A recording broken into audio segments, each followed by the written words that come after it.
Hi ಎಲ್ಲರಿಗೂ ನಮಸ್ಕಾರ. A ವ್ಲಾಗ್ಗೆ ಸ್ವಾಗತ. ನಾನು ಚಂದ್ರಿಕಾ. ಇದು 21 ಡೇಸ್ ಚಾಲೆಂಜ್ನ ಥರ್ಡ್ ಡೇ ಆಗಿದೆ. ತುಂಬ ಎಫೆಕ್ಟಿವ್ ಡೇ ಅಂತಲೇ ಹೇಳ್ಬೋದು. ತುಂಬಾ ಖುಷಿ ಆಗ್ತಿದೆ ನನಗಂತೂ ಈ ಒಂದು ಚಾಲೆಂಜ್ನ ಆಕ್ಸೆಪ್ಟ್ ಮಾಡಿರೋದು. ಬಟ್ ಎಡಿಟಿಂಗ್ ನಾನು ಎಸ್ಟರ್ಡೇನೇ ಮಾಡಾಕಬೇಕಿತ್ತು. ಬಟ್ ನಾನು ನಮ್ಮ ಮನೆಯವ್ರ ತಂಗಿ ಮನೆಗೆ ಹೋಗಿರೋದ್ರಿಂದ ಅಲ್ಲಿ ಸ್ವಲ್ಪ ನನಗೆ ಮಾಡಲಿಕ್ಕಾಗಿಲ್ಲ. ಅದಕ್ಕೋಸ್ಕರ ನಾನು ಇವಾಗ ಸ್ವಲ್ಪ ಲೇಟಾಗಿ ಆಗ್ತಾಯಿದ್ದೀನಿ. ಮಾರ್ನಿಂಗ್ 5:30ಗೆ ಎದ್ಬಿಟ್ಟು ಫ್ರೆಶ್ ಅಪ್ ಆಗಿ ಗ್ರೇಪ್ಸ್ ವಾಟರ್ನ ಕುಡ್ಕೊಂಡು ನಾನು ತದನಂತರದಲ್ಲಿ ಮತ್ತು ನಾನು ಕಿಚನ್ ಮತ್ತು ಅಲ್ಲೆಲ್ಲ ಕಸ ಗುಡಿಸ್ಕೊಂಡು ಕ್ಲೀನ್ ಮಾಡಿಕೊಂಡು ಅದಾದ ನಂತರ ವರ್ಕೌಟ್ನ ಮಾಡಲಿಕ್ಕೆ ಸ್ಟಾರ್ಟ್ ಮಾಡಿಕೊಂಡೆ. ನಾನು ಫಸ್ಟ್ ಡೇ ಸೆಕೆಂಡ್ ಡೇ ಎಲ್ಲ 15 ಮಿನಿಟ್ಸ್ 20 ಮಿನಿಟ್ಸ್ನ ವರ್ಕೌಟ್ ಎಲ್ಲ ಮಾಡಿದೆ. ಇದಾದಮೇಲೆ ನಾನು 30 ಮಿನಿಟ್ಸ್ನ ವರ್ಕೌಟ್ ಮಾಡಿದೆ. ಫುಲ್ ವರ್ಕೌಟ್ಸ್ ಏನೇನು ಮಾಡ್ತೀನಿ ಎಲ್ಲನೂ ಹಾಕ್ಲಿಕ್ಕಾಗಲ್ಲ. ಅದೇ ಹಾಕಬೇಕು ಅಂತ ಅಂದರೆ 1 ಅವರ್ ಹಿಡ್ದೋಗ್ಬಿಡುತ್ತೆ ಎಲ್ಲ ವರ್ಕೌಟಿಂದು ಏನೇ ಮಾಡಬೇಕು ಅಂದರೂ. ನನ್ನ ಫೇಸ್ದು ಮಾತ್ರ ಒಂದು 10 ಮಿನಿಟ್ಸ್ದು ಫೇಸ್ಗೆ ನನ್ನ ಸಂಬಂಧಪಟ್ಟಿರುತ್ತೋ ಅದು ಆ ವರ್ಕೌಟ್ ಅಷ್ಟೇ ಮಾಡಿದೆ ನಾನು. ಅದಾದ ನಂತರದಲ್ಲಿ ಮತ್ತೆ ನಾನು ವಿಡಿಯೋ ಎಲ್ಲ ಆಫ್ ಮಾಡಿ ಅದಾದ ನಂತರದ ಮತ್ತೆ ನಾನು 20 ಮಿನಿಟ್ಸು ಬೇರೆ ಥರ ವರ್ಕೌಟ್ಸನ್ನು ಮಾಡಿದೆ ನಾನು. ಅದಾದ ನಂತರದಲ್ಲಿ ನೈಟ್ ನಾನು ಚಿಯಾ ಸೀಡ್ಸ್ನೆಲ್ಲ ನೆನೆ ಇಟ್ಟಿದ್ದೆ. ಅದನ್ನು ಸಹ ನಾನು ವಾಟರ್ನಲ್ಲಿ ಹಾಕ್ಕೊಂಡು ನಾನು ಸಿಪ್ ಮಾಡಿದೆ. ನೀವು ನೋಡ್ತಾ ಇರ್ಬೋದು ನಾನು ವರ್ಕೌಟ್ ಮಾಡಿರೋದ್ರಿಂದ ಎಷ್ಟು ಸ್ವೆಟ್ ಆಗ್ತಾಯಿದ್ದೀನಿ. ಮಾರ್ನಿಂಗ್ ಸ್ವೆಟ್ ಆದರೆ ತುಂಬಾ ಹೆಲ್ತಿಗೆ ಒಳ್ಳೆಯದು ಅಂತಾರೆ. ಅದು ನಿಜಾನೇ. ನನಗಂತೂ ಎಲ್ಲ ಸ್ವೆಟ್ ಬೆವರು ರಿಲೀಸ್ ಆದಮೇಲೆ ಬಾಡಿ ಏನೋ ಒಂಥರ ಗುಡ್ ವೈಬ್ಸ್ ಗುಡ್ ಫೀಲ್ ಅಂತಲೇ ಹೇಳ್ಬೋದು. ಇದಾದ ನಂತರದಲ್ಲಿ ನಾನು ಆವಾಗ 6:30 ಆಗಿತ್ತು ಡೋರ್ ಓಪನ್ ಮಾಡಿದ್ದು. ನೋಡಿ ನೋಡ್ತಾ ಇರ್ಬೋದು ಹೊರಗಡೆ ಎಲ್ಲ ನೇಚರ್ ಯಾವ ಥರ ಇದೆ ಅಂತ ಮನೆ ಚೆನ್ನಾಗಿ ಅನ್ನಿಸ್ತು. ಸೊ ಮಾರ್ನಿಂಗ್ ನಾನು ಬೇಗ ಎದ್ದಿರೋದ್ರಿಂದ ಸ್ವಲ್ಪ ಹಸಿವಾಗ್ತಾಯಿತ್ತು. ಹಾಗಾಗಿ ದಾಳಿಂಬೆ ಮತ್ತು ಬಾದಾಮಿ ಇತ್ತು ಮತ್ತು ಗೋಡಂಬಿ ಸಹ ಇತ್ತು. ಅದನ್ನ ಹಾಕ್ಕೊಂಡು ನಾನು ಸ್ವಲ್ಪ ಹೊತ್ತು ರಿಲ್ಯಾಕ್ಸ್ ಮಾಡೋಣ ಅಂತ ಸ್ವಲ್ಪ ವರ್ಕೌಟ್ ಇವತ್ತು ಜಾಸ್ತಿ ಆಯಿತು ಅಂತ ಅನ್ನಿಸ್ತು. ಅದಕ್ಕೋಸ್ಕರ ನಾನು ಕೂತ್ಕೊಂಡು ಸ್ವಲ್ಪ ರಿಲ್ಯಾಕ್ಸ್ ಕೂಡ ಆಗುತ್ತೆ, ಹೊಟ್ಟೆ ಸ್ವಲ್ಪ ತುಂಬ್ದಂಗೆ ಆಗುತ್ತೆ ಅಂತ ತಿಂದು ಅದಾದ ನಂತರದಲ್ಲಿ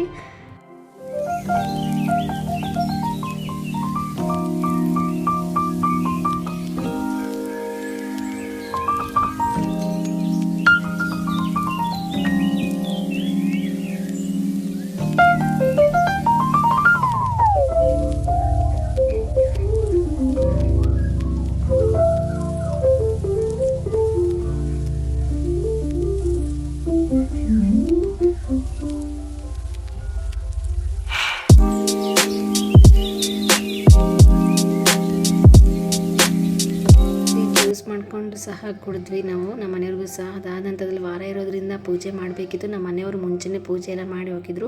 ನಾನು ಸಹ ಸ್ನಾನ ಎಲ್ಲ ಮಾಡಿಬಿಟ್ಟು ಫ್ರೆಶ್ ಅಪ್ ಆಗಿ ಆ ಪೂಜೆನ ಮಾಡಿದೆ. ಮತ್ತು ನನಗೆ ಯಾಕೋ ಕಂಟಿನ್ಯೂ ಮನೇಲಿ ಇರ್ಲಿಕ್ಕೆ ಆಗ್ತಾ ಇರಲಿಲ್ಲ ಮನೇಲಿ. ಅದಕ್ಕೋಸ್ಕರ ನಮ್ಮ ಮನೆಯವ್ರ ತಂಗಿ ಮನೆಗೆ ಕುಂಕುಮಕ್ಕೆ ಕರೆದಿದ್ರು. ಅದಕ್ಕೋಸ್ಕರ ಅವ್ರ ಮನೆಗೆ ಹೋಗಿದ್ದೆ. ಸೊ ಇದು ಅವ್ರ ಮನೆ. ರೆಡಿ ಆಗಿಬಿಟ್ಟು ಅವ್ರ ಮನೆಗೆ ಹೋಗಿದ್ದು. ಕುಂಕುಮ ಕೂಡ ಕೊಟ್ಟರು. ತುಂಬ ಚೆನ್ನಾಗಿತ್ತು. ನಾನು ಹೋಗಿದ್ದೆ ಮಧ್ಯಾಹ್ನ, ಬಂದಿದ್ದು ನೈಟ್ ಅಂತಲೇ ಹೇಳ್ಬೋದು. ನೋಡಿ ಅವ್ರ ಮಗ ತುಂಬ ಇಂಟ್ರೆಸ್ಟ್ ಕೊಟ್ಟು ಪೇಂಟಿಂಗ್ ಮಾಡ್ತಾಯಿದ್ದಾನೆ. ನಾನು ಅವನಿಗೆ ಗೊತ್ತಿಲ್ಲದೇ ವಿಡಿಯೋ ಮಾಡ್ತಾಯಿದ್ದೀನಿ. ವಿಡಿಯೋ ಮಾಡಿದ ತಕ್ಷಣ ಫುಲ್ ಶಾಕು. ಇನ್ನೊಂದು ಅಂದರೆ ಅದೇ ಇನ್ನೊಬ್ಬ ದೊಡ್ಡ ಮಗ ಇದ್ದಾನೆ, ಅವನು ಅದೇ ಸ್ಕೂಲ್ಗೆ ಹೋಗ್ತಾ ಇರೋದು. ನೀವು ನೋಡ್ತಾ ಇರೋ ಎಷ್ಟು ಖುಷಿ ಆಗ್ತಿತ್ತು ಅಂದರೆ ಅವತ್ತಿನ ದಿನ ಗಣಪನ ವಿಸರ್ಜನೆ ಇತ್ತು ಅನಿಸುತ್ತೆ. ಸೊ ಅದಕ್ಕೋಸ್ಕರ ಅವರು ಲೈನಲ್ಲಿ ಹೋಗ್ತಾಯಿದ್ರು. ನನಗೆ ತುಂಬಾ ಖುಷಿ ಆಗ್ತಾಯಿತ್ತು. ನಾವು ಸಹ ಅವಾಗೆಲ್ಲ ಹಾಗೆ ಹೋಗ್ತಾಯಿದ್ವಿ. ಫೈನಲಾಗಿ ನಮ್ಮ ಮನೆಯವರು ಫ್ಲಿಪ್ಕಾರ್ಟಿಂದ ರಿಂಗ್ ಲೈಟ್ನ ಬುಕ್ ಮಾಡಿದರು. ಅವರು ಸಹ ಬಂದುಬಿಟ್ಟು ನನಗೆ ರಿಂಗ್ ಲೈಟ್ನ ತಂದುಕೊಟ್ರು. ತುಂಬಾ ಖುಷಿ ಆಯಿತು. ಅದಾದ ನಂತರ ಮನೆಗೆ ಬಂದಿದ್ದು. ನಮ್ಮ ಮನೆಯವ್ರು ಬಂದಿದ್ದು 10-10:30 ಆಗಿ ಹೋಗ್ಬಿಟ್ಟಿತ್ತು. ಫುಲ್ ನನ್ನ ಕೋಪ ಅಂದರೆ ಕೋಪ ಆಯಿತು. ಬಟ್ ನಾನು ಸ್ವಲ್ಪ ಕೆಲವೊಂದು ರೆಸಿಪೀಸ್ನ ವಿಡಿಯೋ ಮಾಡಬೇಕಿತ್ತು. ಅದಕ್ಕೋಸ್ಕರ ವಿಡಿಯೋ ಆನ್ ಇಟ್ಕೊಂಡಿದ್ದೆ. ನಮ್ಮ ಮನೆಯವರು ಸಡನ್ನಾಗಿ ಬಂದು ನನಗೆ ಒಂಥರ ಸರ್ಪ್ರೈಸ್ ಅಂತಾರಲ್ಲ, ಸಿಕ್ಕಾಬಿಟ್ಟೆ ಕೋಪ ಆಯಿತು. ಆ ಕೋಪನ ತುಂಬಾ ತಣ್ಣಗೆ ಮಾಡಿದರು ಅಂತಲೇ ಹೇಳ್ಬೋದು. ಚಾಕ್ಲೇಟ್ ಕೊಟ್ಟು, ಫ್ರೂಟ್ ಆ್ಯಂಡ್ ನಟ್ ಚಾಕ್ಲೇಟ್ ಕೊಟ್ಟರು. ನನಗೆ ಆ ಚಾಕ್ಲೇಟ್ ನನಗೆ ತುಂಬಾ ಇಷ್ಟ. ಅದೇನು ಹೇಳ್ಬೇಕಂದ್ರೆ ಅವ್ರ ಮೇಲೆ ಇದ್ದಂಥ ಕೋಪ ಎಲ್ಲ ಹೋಗ್ಬಿಟ್ಟು ಫುಲ್ ರಿಲ್ಯಾಕ್ಸ್ ಆದೆ. ಬಟ್ ಅವರು ಒಂದು ಚಾಕ್ಲೇಟ್ ತಂದಿದ್ದಾರೆ ಅಂದ್ಕೊಂಡು. ಬಟ್ ಇವತ್ತು ಅವರು ಆಫೀಸಲ್ಲಿ ಮೀಟಿಂಗ್ ಇತ್ತು ಅಂತ ಹೇಳಿದರು. ಅದಕ್ಕೆ ಎಲ್ಲ ಥರ ಚಾಕ್ಲೇಟ್ ಮಂಚ್ ಆಗಿರ್ಬೋದು, ಕಿಟ್ಕ್ಯಾಟ್ ಆಗಿರ್ಬೋದು, ಸ್ನಿಕ್ಕರ್ಸ್ ಆಗಿರ್ಬೋದು, ಡೈರಿ ಮಿಲ್ಕ್ ಆಗಿರ್ಬೋದು, ಈ ವೆರೈಟಿ ಚಾಕ್ಲೇಟ್ಸ್ ಎಲ್ಲ ತಂದು ಕೊಟ್ಟರು. ನನಗೇನು ತುಂಬ ಖುಷಿಯಾಗೋಯಿತು. ಬಟ್ ನಾನು ಜಾಸ್ತಿ ಇದು ಯಾವುದು ತಿನ್ನೋಕ್ಕೆ ಹೋಗಲ್ಲ. 1-2 ತಿನ್ಬೋದು ಅಷ್ಟೇ. ಫ್ಯಾಮಿಲಿಯಲ್ಲಿ ಎಲ್ಲರಿಗೂ ನಾವು ಕೊಡ್ತೀವಿ, ಅದೇ ಮೇನು. ನನಗಂತೂ ಏನು ಹೇಳ್ಬೇಕಂತಲೇ ಗೊತ್ತಾಗಲಿಲ್ಲ. ಬಟ್ ನಮ್ಮ ಮನೆಯವ್ರ ಮೇಲೆ ಇದ್ದಂಥ ಕೋಪ ಮಾತ್ರ ತಣ್ಣಗಾಗೋಯಿತು. ಬಟ್ ನಮ್ಮ ಮನೆಯವ್ರು ರಿಂಗ್ ಲೈಟ್ ತಂದಿದ್ದು, ಸೆಲ್ಫಿ ಸ್ಟಿಕ್ ಇವೆಲ್ಲ ಏನೇನು ತಂದಿದ್ವು ಎಲ್ಲನೂ ಸಹ ತೋರಿಸಿ ಅವರು ತುಂಬ ಖುಷಿಪಟ್ಟರು. ಇಷ್ಟೆಲ್ಲ ತಂದು ಕೊಟ್ಟಿದ್ದೀನಿ, ಇನ್ಮೇಲಿಂದ ನೀನು ಏನು ಮಾಡ್ತೀಯ ಅದೆಲ್ಲ ನಿನ್ನ ಕೈಲಿದೆ ಅಂತ ಹೇಳಿದರು. ನನಗೂ ಸಹ ತುಂಬಾ ಖುಷಿ ಆಯಿತು. ಫೈನಲಾಗಿ ಅವನು ನನಗೆ ಚಾಕ್ಲೇಟ್ ಎಲ್ಲ ತಿನ್ನಿಸಿದ್ರೆ ನಾನು ಬೇಡ ಬೇಡ ಅಂತೆಲ್ಲ ಹೇಳ್ತಾಯಿದ್ದೆ. ಇರಲಿ ತಿನ್ನು ಏನೂ ಆಗಲ್ಲ ಅಂತೆಲ್ಲ ಹೇಳಿ ತಿನ್ನಿಸಿ ಸಮಾಧಾನ ಮಾಡಿದರು. ಅದಾದ ನಂತರ ಮತ್ತೆ ನಾನು ವೀಡಿಯೋ ಮಾಡಲಿಕ್ಕೆ ಸ್ಟಾರ್ಟ್ ಮಾಡಿದೆ. ಮತ್ತು ಅಡುಗೆಗೆಲ್ಲ ತಯಾರಿ ಮಾಡ್ಕೋಬೇಕಿತ್ತು. ಕ್ಯಾಮ್ರಾದ ನಾನೇ ಇಟ್ಕೊಂಡು ಒಬ್ಬಳೇ ಮಾಡ್ತಾಯಿದ್ದೆ. ನಮ್ಮ ಮನೆಯವರು ಇಲ್ಲ ನಾನು ಸಹ ಹಿಡ್ಕೊಂಡು ನಾನು ಇರುವಾಗ ನೀನು ಏನಕ್ಕೆ ಅಷ್ಟೆಲ್ಲ ಕೆಡ್ಸ್ಕೊತೀಯ ಅಂತಂದು ಒಂದೊಂದು ಟೈಮ್ ಅವರೇ ಎಲ್ಲ ಹಿಡ್ಕೊತಾ ಇದ್ದರು. ನಾನು ಏನು ಬೇಕೋ ಅದನ್ನೆಲ್ಲ ಮಾಡ್ತಾಯಿದ್ದೆ. ನಾನು ಬಸ್ಸಾರು, ಹೆಸ್ರು ಕಾಳು ಬಸ್ಸಾರು ಮಾಡಿಬಿಟ್ಟು ಹೆಸ್ರು ಕಾಳು ಪಲ್ಯ, ಅನ್ನ, ಮುದ್ದೆ ಎಲ್ಲ ಮಾಡಿದ್ದೆ. ತುಂಬಾ ರುಚಿಯಾಗಿ ಬಂದಿತ್ತು. ನನಗೇನು ತುಂಬ ಖುಷಿಯಾಯಿತು. ಮುಂಚೆ ಎಲ್ಲ ನಾನು ದೊಡ್ಡಮ್ಮನ ಮನೇಲಿದ್ದಾಗ ಮದುವೆಗಿಂತ ಮುಂಚೆ ನಾನು ಒಂದು ಅಡುಗೆನೇ ಮಾಡ್ತಾಯಿರಲಿಲ್ಲ. ನಾನು ಏನಮ್ಮ ಮಾಡಿ ನೀವೇ ಮಾಡಿ ಅಂತೆಲ್ಲ ಹೇಳ್ತಾಯಿದ್ದೆ.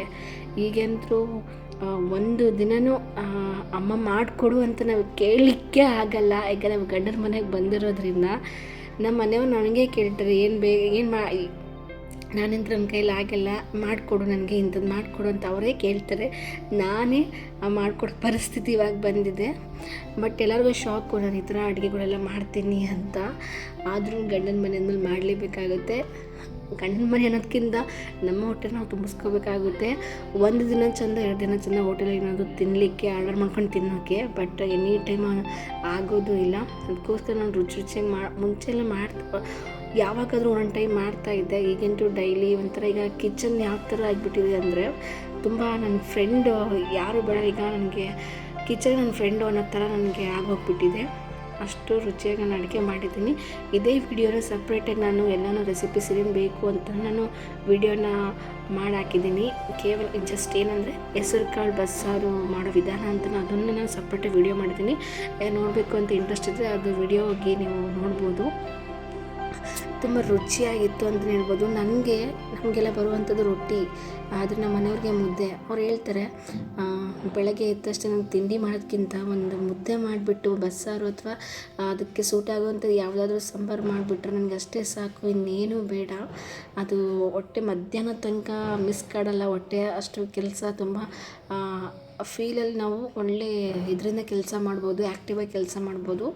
ತಿಂಡಿ ಅಂತಂದ್ರೆ ಸ್ವಲ್ಪ ಅದು ಬೇಗ ಹಸಿವು ಜಾಸ್ತಿ ಅಂತ ಅನಿಸುತ್ತೆ.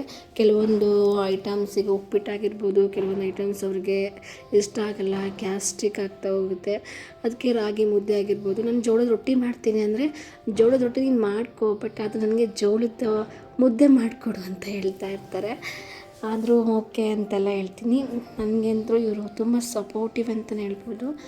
ಬೇರೆ ನನಗೆ ಗೊತ್ತಿಲ್ಲ, ಬೇರೆ ಯಾರಾದರೂ ನಾನು ನೋಡಿರೋ ಮಟ್ಟಿಗೆ ಅವರು ತುಂಬ ಆರ್ಡ್ರ್ ಮಾಡ್ತಾರೆ, ಇದನ್ನೇ ಮಾಡಿಕೊಡು ಅಂತ. ಬಟ್ ನಮ್ಮ ಮನೆಯವ್ರು ಇಷ್ಟು ದಿನ ನನಗೇನೇ ಮಾಡಿಕೊಟ್ರು ರುಚಿಯಾಗಂತೂ ಮಾಡ್ತಿದ್ದೆ, ತಿಂತಾಯಿದ್ರು. ಈಗ ಅವ್ರಿಗೆ ಇಷ್ಟ ಆಗಿರೋಂಥ ಐಟಮ್ಸನ್ನು ಮಾಡಬೇಕು ಅಂತ ಅಂದ್ಕೊಂಡಿದ್ದೀನಿ. ಈಗ ಆಲ್ಮೋಸ್ಟ್ ಮದುವೆ ಆಗಿ ಇವಾಗ 4 ತಿಂಗಳು ಕಂಪ್ಲೀಟಾಗಿ ಆಗಿದೆ. ತಿಂಗಳಿಗೆ ಬಿದ್ದಿದೆ. ಇನ್ನೂ ಒಂದು 15 ಡೇಸ್ ಇದೆ. ಸೊ ಏನು ಹೇಳಲಿಕ್ಕೆ ಆಗಲ್ಲ. ಇವಾಗ ನಾನು ಎಲ್ಲನೂ ನಮ್ಮ ಕಿಚನ್ ಮೇಕ್ ಓವರ್ ಆಗಿರ್ಬೋದು, ನನಗೇನೇನು ಬೇಕೋ ಮನೆಗಾಗಿರ್ಬೋದು, ನನ್ನ ಒಂದು ಯೂಟ್ಯೂಬ್ಗೆ ಏನೇನು ಬೇಕೋ ಅದನ್ನೆಲ್ಲ ನಾನು ಒಂದೊಂದೇ ಪರ್ಚೇಸ್ ಮಾಡ್ತಾಯಿದ್ದೀನಿ. ತುಂಬ ಚಿಕ್ಕ ಮನೆ ಅಂತಲೇ ಹೇಳ್ಬೋದು. ಈಗ ನಾನು ಕೆಲಸ ಬಿಟ್ಟಿರೋದ್ರಿಂದ ಸ್ವಲ್ಪ ನಮ್ಮ ಮನೆಯವ್ರಿಗೆ ಒಜ್ಜಿ ಸಹ ಅನಿಸುತ್ತೆ. ಅದೀಗ ಬೆಂಗಳೂರಲ್ಲಿ ಇದ್ದೀವಿ ಅಂತ ಅಂದ ತಕ್ಷಣ ಒಬ್ಬರೇ ದುಡಿದ್ರೆ ಅದು ಜೀವನ ಸಾಗಲ್ಲ, ಅವ್ರುಗಳನ್ನ ಕೈ ಜೋಡಿಸ್ಬೇಕಾಗುತ್ತೆ. ಅದಕ್ಕೋಸ್ಕರ ನಾನು ಈ ಥರ ಏನಾದರೂ ಯೂಟ್ಯೂಬಲ್ಲಿ ಅರ್ನ್ ಮಾಡಬೇಕು, ನಾನು ಗುರುತಿಸ್ಕೋಬೇಕು ಅಂತ ನಾನು ಅಂದ್ಕೊಂಡಿರೋದು. ಮುಂಚೆಯಿಂದನೂ ಅದು ಬಂದಿರೋವಂಥದ್ದೇ. ಈಗ ಮೀಡಿಯಾದಲ್ಲಾದರೆ ಸ್ಕ್ರೀನ್ ಅಷ್ಟು ಬೇಗ ಸಿಗಲ್ಲ, ಬಟ್ ನಮಗೆ ಸಿಕ್ಕಿತ್ತು. ಬಟ್ ಸಿಕ್ಕಿದ್ರೂ ಸಹ ವಿಧಿಯಾಟ, ನಮ್ಮ ಸರ್ ನಿಧನ ಆದರು. ಅದಕ್ಕೋಸ್ಕರ ನನಗೆ ಅದು ಅವಕಾಶ ಹೋಯಿತು ಅಂತಲೇ ಹೇಳ್ಬೋದು.